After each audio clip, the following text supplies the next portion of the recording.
Este viernes, la ministra de Gobierno, María Paula Romo, anunció que la restricción a la circulación vehicular será todavía más estricta como medida para contener el brote del coronavirus. Los protagonistas de la noticia en Notimundo.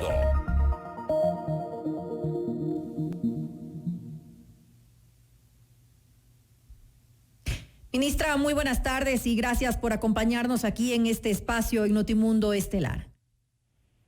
Buenas tardes, muchas gracias a ustedes, qué gusto poder saludarles. Como lo dije hace un momento en la introducción de esta entrevista, van a haber cambios en la movilidad vehicular a partir de la próxima semana, cambios que van a ser aún más extremos, más estrictos. Cuéntenos exactamente de qué se trata, cómo van a funcionar y desde cuándo va a iniciar esta medida. Sí, y tal vez lo primero es explicar por qué se toma una medida. Cuando se dieron las primeras restricciones de circulación vehicular, si ustedes recordarán, era una prohibición según las placas par o impar el número de días. Luego pasamos a que cada carro, según su placa, podía circular 2 veces por semana. Y durante las primeras 2 semanas esto nos permitió reducir en un 80% la movilidad en las ciudades. A pesar de que no se han cambiado las medidas, el 20% más ha regresado a las calles. Hoy tenemos, en lugar de una reducción del 80%, una reducción del 60%. Esto no nos puede pasar, no podemos confiarnos, no podemos flexibilizar las medidas y por lo tanto van a haber prohibiciones aún más estrictas. ¿Qué tenemos desde el próximo lunes? Según el día de la semana, mi carro va a poder circular según el número de placa, con qué número termina la placa, pero solamente voy a poder circular un día a la semana, no 2 días a la semana. De todas maneras, esto es lo que implica la movilización de un auto de una persona que no está autorizada a moverse. Es decir, se siguen respetando los salvoconductos que tienen los médicos, que tiene el personal de seguridad, que tienen quienes atienden emergencias, servicios básicos, toda la cadena de provisión de alimentos, todo eso se mantiene. Pero muchas personas están tomando el día según la placa o la mañana, porque también hay muchas personas saliendo a pie, no necesariamente en auto, como si fuera, tengo medio día para salir, para dar una vuelta, para hacer una visita. No, tenemos que quedarnos en casa. Estamos en una situación de restricción de movilidad de las personas y de los automóviles y esperamos que también esta medida haga que las personas se queden más cerca de su barrio. Tengo que salir a comprar algo de comer, algo para la alimentación de la familia. Por favor, no puede ser todos los días. Tiene que ser una vez por semana, tiene que ser el mayor espacio, la mayor distancia que se pueda, por unos minutos y ojalá cerca de la casa. ¿Por qué? Porque el virus se mueve con nosotros. Si nosotros nos movemos, el virus se mueve. Si yo vivo en un barrio que tal vez nadie tiene coronavirus todavía, en una zona de la ciudad que todavía no hay ni un contagio, y yo me voy al otro lado de la ciudad para hacer una diligencia, algo que podía esperar, y me contagio, estoy movilizando el virus a una zona en donde no estaba. Por eso es tan importante mantenernos cerca, dentro de la casa, y cuando haya algo que hacer, que tenga que ver con alimentación, por ejemplo, lo más cerca que se pueda. Eso es lo que tratamos de incentivar. Entonces, ¿está tomando en cuenta la solicitud que realizó el alcalde de Quito, Jorge Yunda, y esto va a ser aplicado para todo el país? Porque eso fue justamente lo que él había solicitado. No sé si esta fue exactamente la solicitud, pero estamos trabajando juntos con la mayoría de los alcaldes para aplicar restricciones. Lo que es muy difícil es tener un modelo distinto para cada ciudad. Esto es de muy difícil control, es muy difícil de comprender para la ciudadanía y también muy difícil para quienes hacen el control en las ciudades. Por eso lo que estamos planificando es para las próximas semanas, ustedes lo han escuchado ya, tener una especie de semáforo y tener unas reglas y unos horarios que se apliquen cuando estamos en rojo, cuando estamos en naranja, cuando estamos en verde, y así va a ser más claro y saber qué es lo que está pasando, a qué me tengo que atener, no unas ideas que pueden cambiar en pocos días o en pocas horas, sino ya un conjunto de reglas según la situación que estemos viviendo y según la emergencia. Y por supuesto, aprovecho para decir, que si es que alguna provincia está en verde, algo que no sucederá en los próximos días, que es muy difícil todavía, tampoco significa que vamos a regresar como estábamos hace 3 semanas. Esa normalidad todavía nos va a costar mucho tiempo, espectáculos públicos, aglomeraciones, transporte interprovincial, no está previsto que se reanude todavía.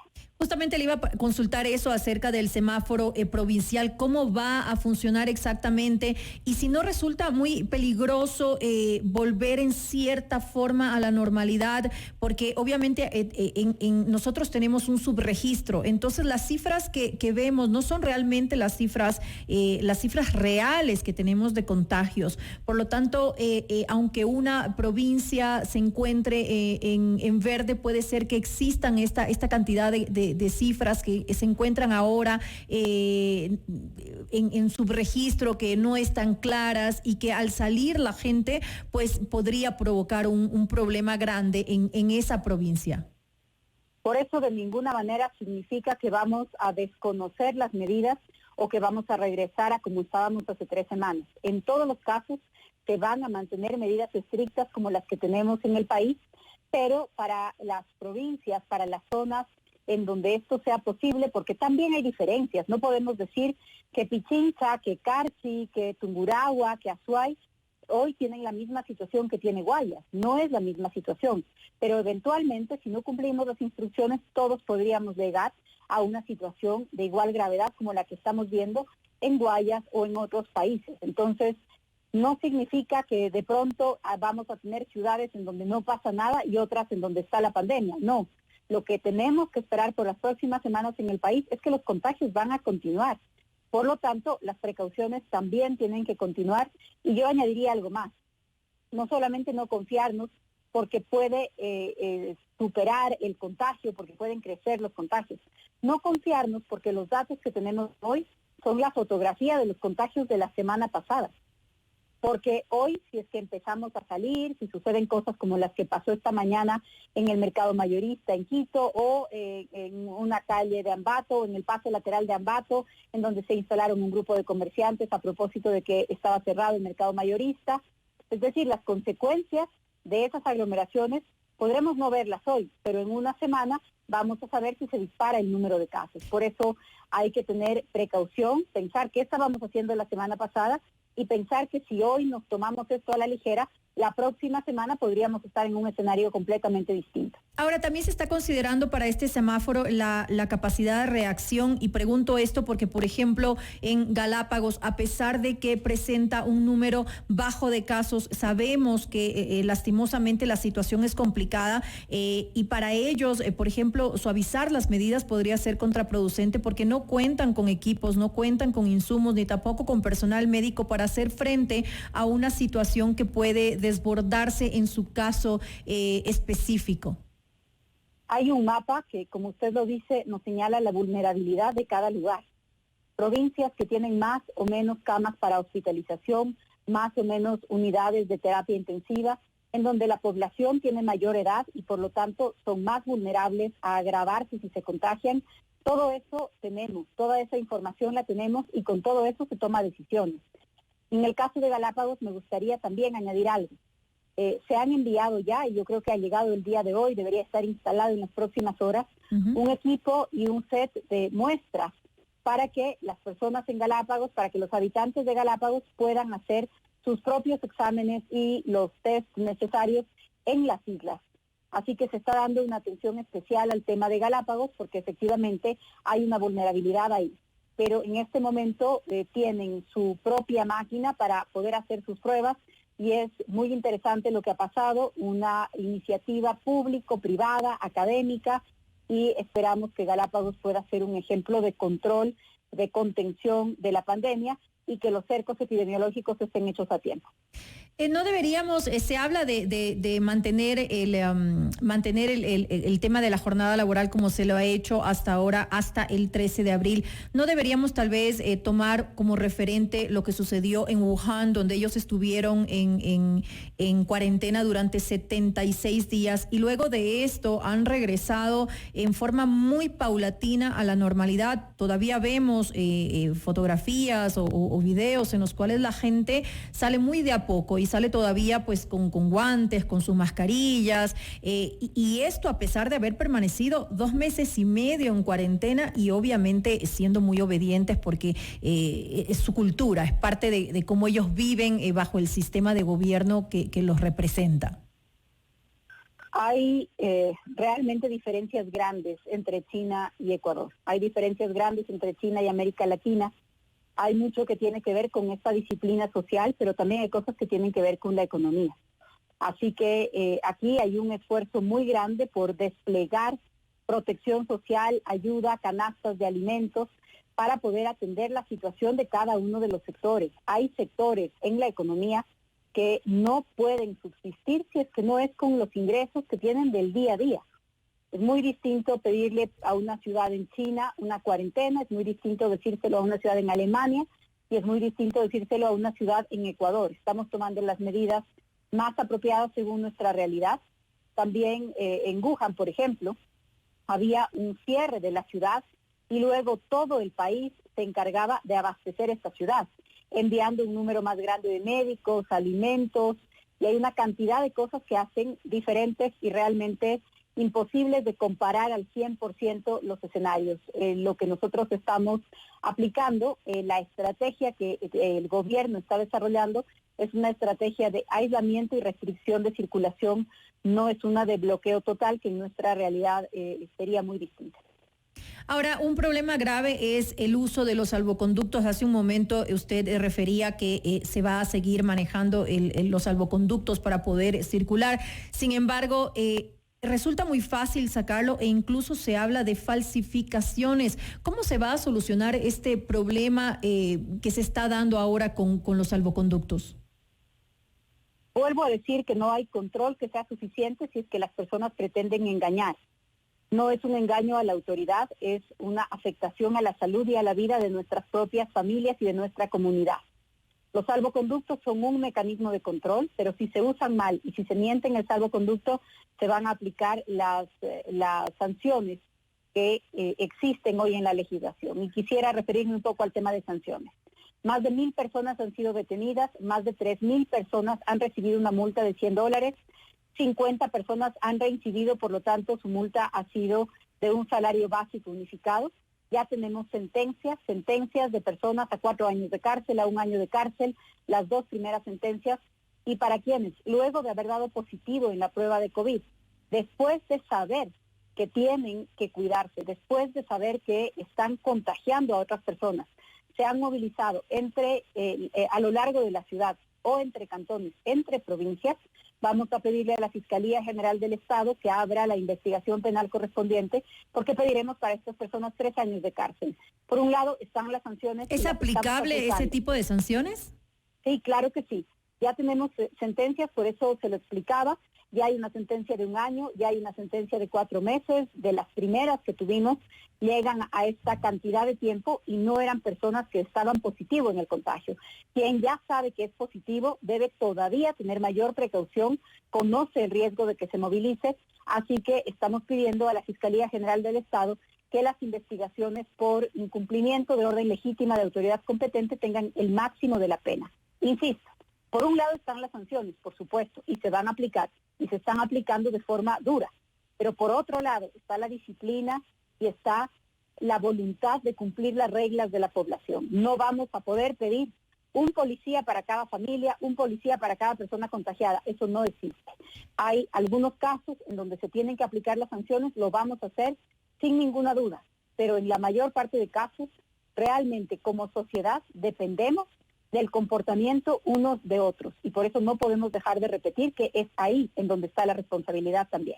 Sin lugar a dudas, como usted señala, es importantísima esa conciencia de los ciudadanos de saber dónde está su responsabilidad, de acatar las órdenes, las medidas, de quedarse en casa, de evitar contagiar o contagiarse de este terrible virus. Sin embargo, también resulta importante que se realicen los controles necesarios.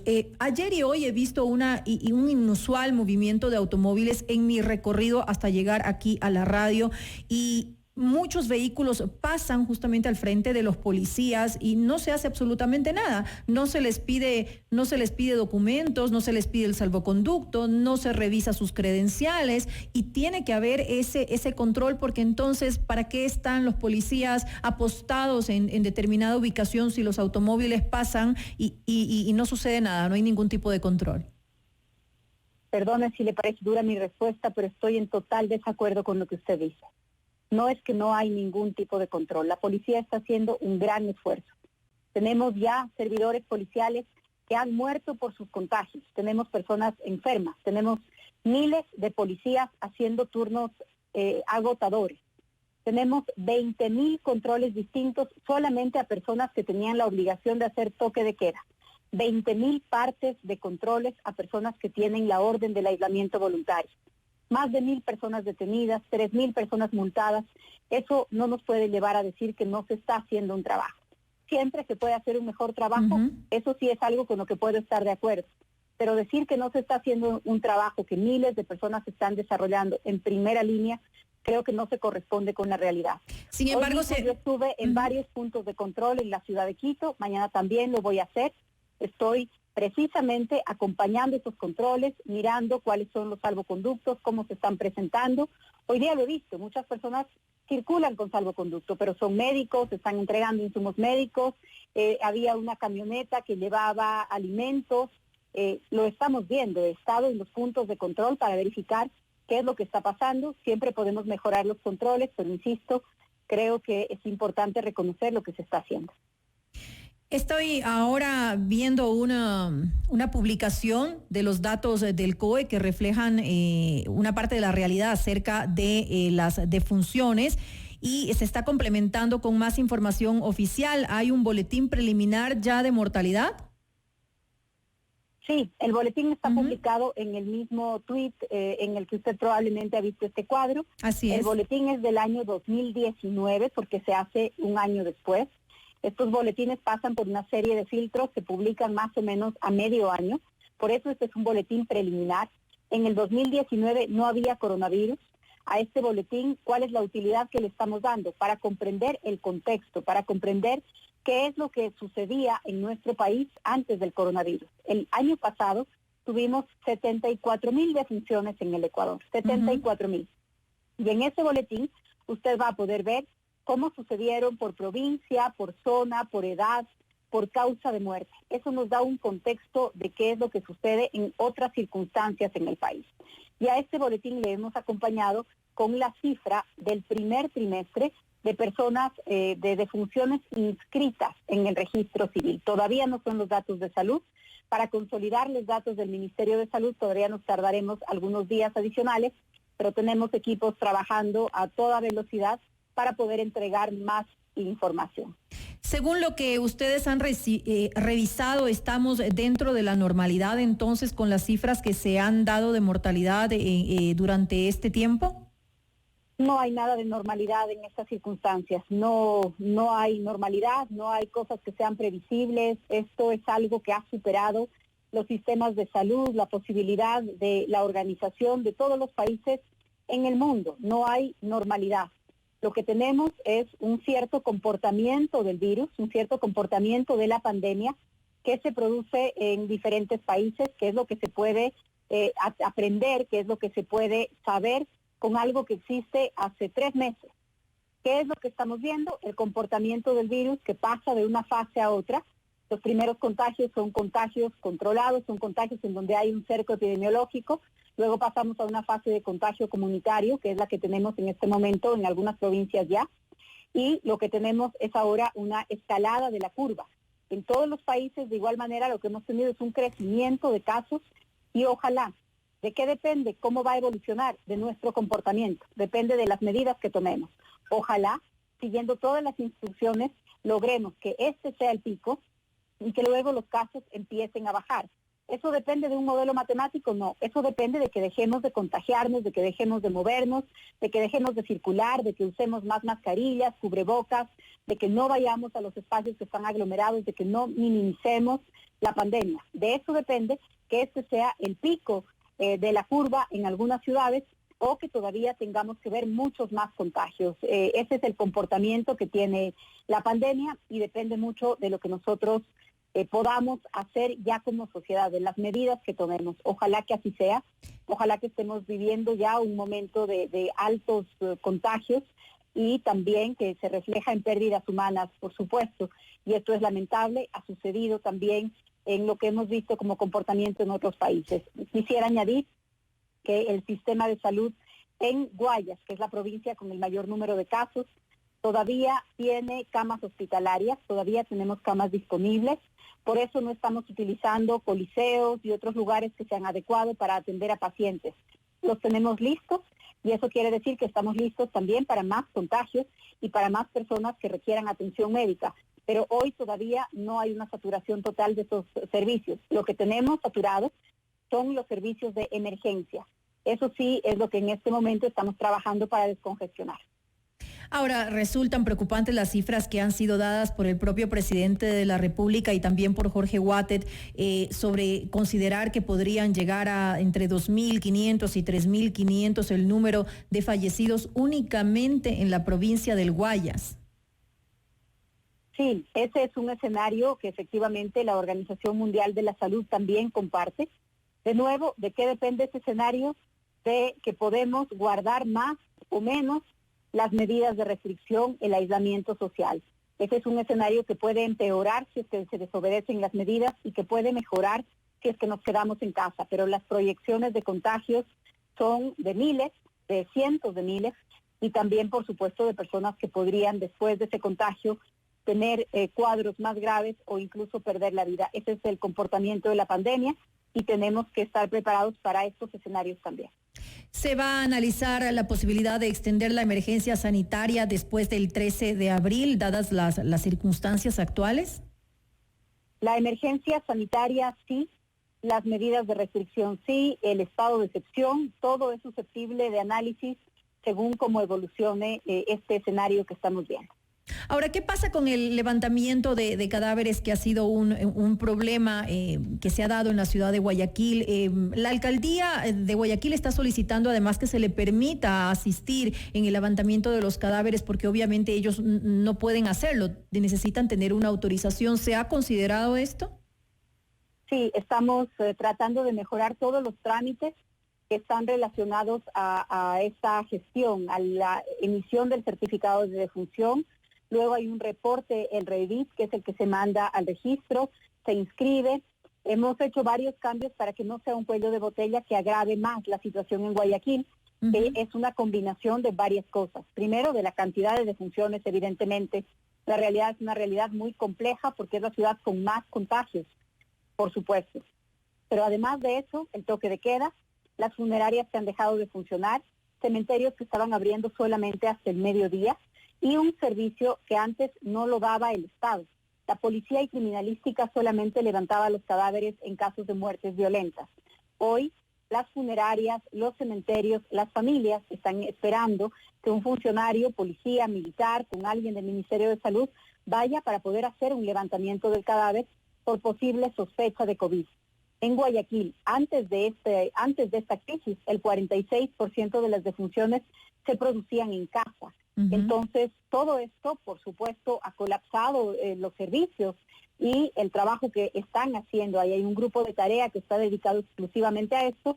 Una de las maneras para facilitar y para darle velocidad a estos trámites es permitir que los funcionarios que hacen el levantamiento del cadáver firmen el certificado de defunción sin necesidad de que sea un médico, porque los médicos hoy están concentrados y trabajando en atender en hospitales a personas que precisamente tienen estos síntomas. Esto hacía más difícil el procedimiento, por supuesto. Así es, lo hacía más difícil, más largo. Ahora los formularios se pueden hacer en línea, el registro civil ha ampliado sus horarios de atención, también están ampliados los horarios de atención de los cementerios. Todas las funerarias y los servicios relacionados a funerarias pueden circular incluso dentro del toque de queda, tienen derecho a circular porque es un servicio que tenemos que garantizar a toda hora, y en los casos en donde las carrozas fúnebres o los carros que puedan servir para hacer estos traslados no se estén utilizando por parte de empresas de funerarias que no quieran dar el servicio por esta circunstancia, se ha ordenado requisarlas para que sean utilizadas en la emergencia y luego serán devueltas y pagadas, que es lo que prevé esta figura. ¿Eso significa que ahora sí se está pudiendo hacer el levantamiento del cadáver el mismo día en que se ha informado y se ha hecho todo el proceso para reportar ese fallecimiento? Así es, de lo que he conversado con Jorge Watted, que está a cargo de este grupo de trabajo, y también con la general Varela, porque la policía está colaborando muy de cerca. Me converso varias veces al día para ver cómo vamos avanzando, qué más se necesita en términos de trámites o de logística. Creo que estamos ya haciendo una atención diaria, sin más retrasos después del día de hoy al menos. Hoy yo creo que hemos alcanzado ya a ponernos al día en este tema. También estamos coordinando con clínicas y hospitales privados, porque incluso ellos necesitaban una coordinación y un apoyo para poder hacer los traslados. Hay pacientes que son abandonados, familias que están en otras provincias y no pueden hacer ninguna gestión, tampoco pueden movilizar el cuerpo. Confluyen una serie de casos que se agravan por la situación, por supuesto, y por las restricciones de movilidad, pero el gobierno del Estado se va a hacer cargo de que todas estas personas tengan un tratamiento digno y sean enterradas en cementerios en la ciudad de Guayaquil, y cuando esta pandemia se expanda y sea necesario en otros lugares, también lo haremos en otros lugares. En Quito, el municipio ha pedido ser parte de este grupo de trabajo y tiene ya adelantado un esfuerzo muy importante para evitar que un escenario similar nos ocurra. Ahora, ¿se están realizando exámenes para determinar si las personas han fallecido por el COVID-19 o no? ¿Se están haciendo estos exámenes a todos quienes fallecen? No. No se están haciendo pruebas a las personas que fallecen, porque hoy la prioridad es hacer pruebas a las personas que muestran síntomas y que podrían requerir atención. Estos casos se están registrando como posible COVID o como sospecha de COVID, como infección respiratoria aguda, como neumonía, como paro cardiorrespiratorio. Todas son causas de muerte que en algún momento podremos evaluar si están relacionadas con COVID. Pero en este momento las pruebas se están haciendo a las personas que muestran síntomas para poder atenderlas. No estamos haciendo pruebas a personas que ya fallecieron. ¿Cuál es su opinión con respecto a la observación que ha hecho la CIDH respecto al manejo de los cadáveres en la ciudad de Guayaquil? Envidio la posibilidad de hacer informes desde lejos de la crisis. Mi trabajo por ahora es apoyar para que podamos contenerla. Con esto me quedo. Le quiero agradecer a la ministra de Gobierno, María Paula Romo. Gracias por acompañarnos aquí en este espacio en Notimundo Estelar, ministra. Muchas gracias a ustedes. Buenas tardes, buenas noches. Muy buenas tardes.